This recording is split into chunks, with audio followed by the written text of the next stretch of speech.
So I woke up this morning at 3 a.m. because I got to go to the gym before I go to work, and I woke up with a fear, almost like a dread. I haven't had it before, and I thought, well, this isn't good. Now Fridays on the road is terrible anyway, and I haven't been feeling really enthusiastic about going to the gym. Like, I don't know why, whatever. And I was like, can I get out of it? Can I just, I'll put it off to tomorrow, or maybe I'll just go and do a little bit of cardio or whatever instead of the weights. Anyway, I got in there, bit of a neg attitude, thinking I'm going to do shit. And I thought the first exercise I start with, if that goes well, we'll be alright. If it doesn't, we're fucked. Well, I did the best on there I'd ever done, and I thought, well, we'll up the weight. So I went round, and every single exercise I upped either 5 pounds up to 30 pounds and did them all. And it's the best workout I ever had.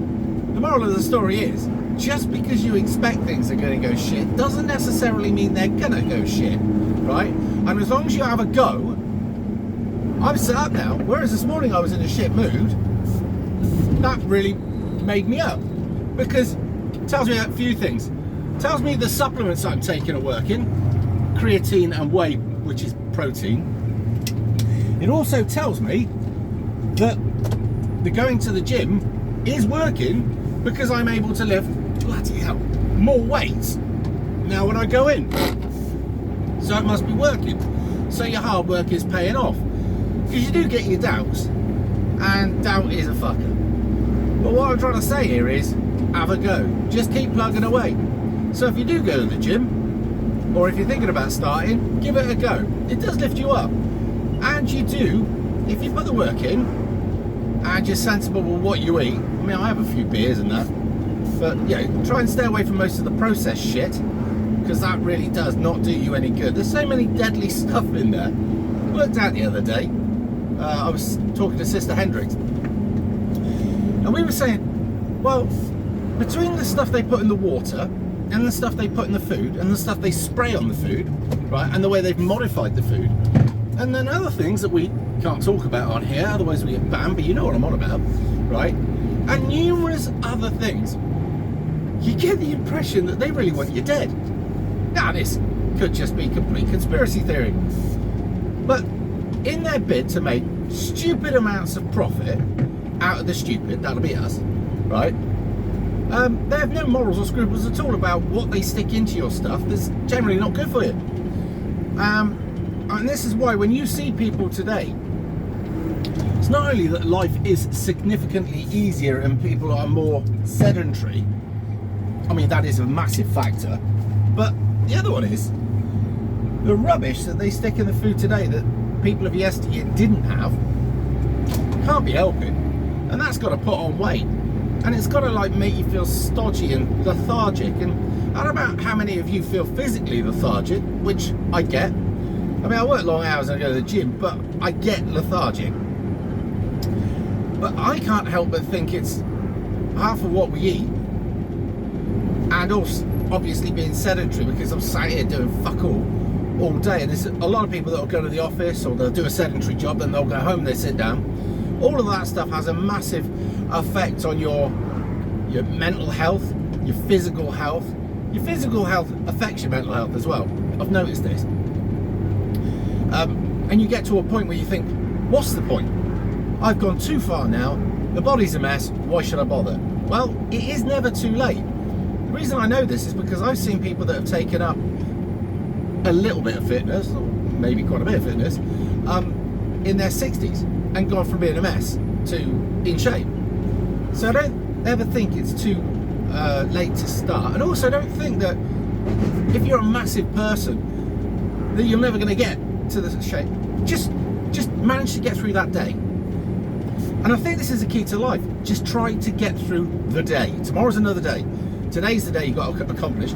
And yesterday was just that. It was yesterday. And I think if you can do that, because it took everything I had to get up at 3 o'clock, to go and do all the things that you do, like get the food ready, have the coffee and all the rest of it, and then get in that van and drive down to the gym all the time feeling bloated, which I am. That could be a number of things.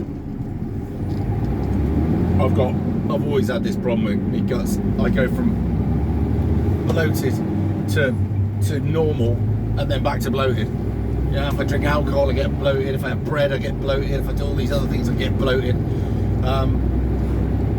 So when you're like that, you think, oh, this is going to really impede on my gym. But it didn't. And I thought it would. So there you go. Just don't write shit off. Just try to do your best. Get through the day. And I'm getting noticeable differences, right? I may not see it now, but obviously I've taken pictures from the beginning and pictures now.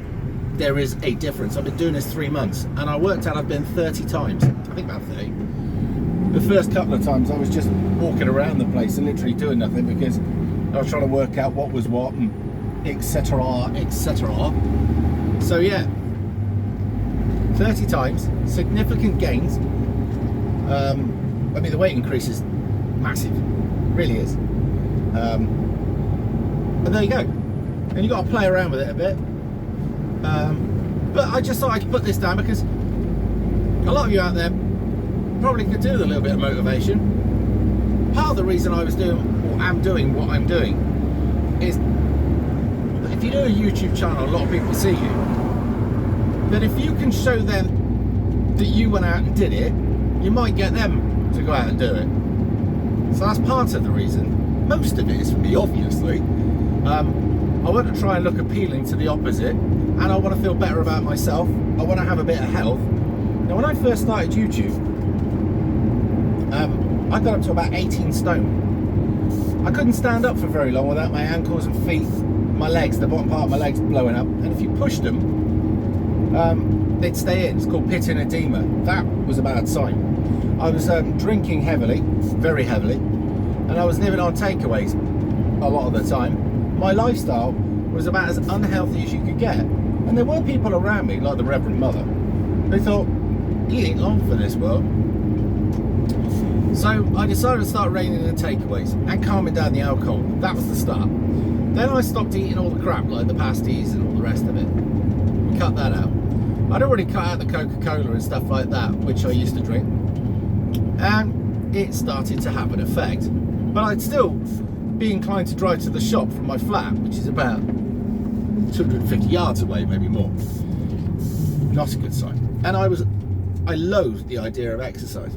Well, I don't like it much now, but I'm down 2 stone on what I was. Well, about actually 1.5 stone on what I was. I don't have the swelling of the legs. I don't have the problem of gout all the time that I used to have. It was literally all the time. I don't have the problem with my knee that I used to have. And there's many other things that I don't have now that I used to have. The other thing is that I'd overlooked for possibly most of my life was fluid, water. This has a massive effect. I cannot tell you how big an effect being hydrated does for you. The reason I say this is most people think, well, I've drunk enough, I'm not thirsty. Not the case. You should be looking at the colour of your piss all the time. I know it sounds gross, but that is an indicator partly of where you are. It needs to be very, very light coloured, alright? Not completely clear, that's not a good sign. But pretty light coloured is where you need to be. Because if you're not hydrated, your body performs a lot worse. And I didn't realise I'm bloody dehydrated. I'm one of these people that I don't very often get thirsty. And when I used to get thirsty, I associated that with needing a pint because that was the go-to.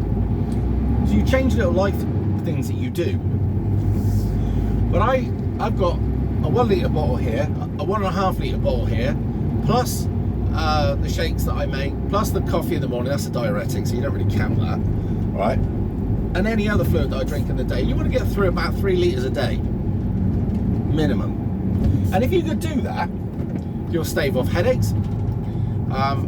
There's so many other things that the body needs water for. I'm no doctor, but all I know is that my health got significantly better since I started taking on board water. So there's a little bit of advice. Is he flashing me on? No, he's not, but he's going the other way, which is nice. Right, well, I've got to go and tip this, so I shall get off now. But it was just a little bit of advice, just to say, keep going, try, and you will feel better. I can't tell you how much better I feel today than when I was doing this stuff. And my breathing was fucked. Part of dehydration, part of being overweight, part of not doing any exercise, part of unhealthy living, all the rest of the shit. But I can't tell you how much better I feel now, and my health is going to get much better the more I do this. So, try it. I mean, at the end of the day, you want to have some sort of quality of life. And if you're feeling like shit, your quality of life goes down. There it is. Anyway, I'm about to go off-road. 1 minute. Let's see how rough this fucking site is. Yeah, it's rough. Right, I'm going to get off. See you in a bit.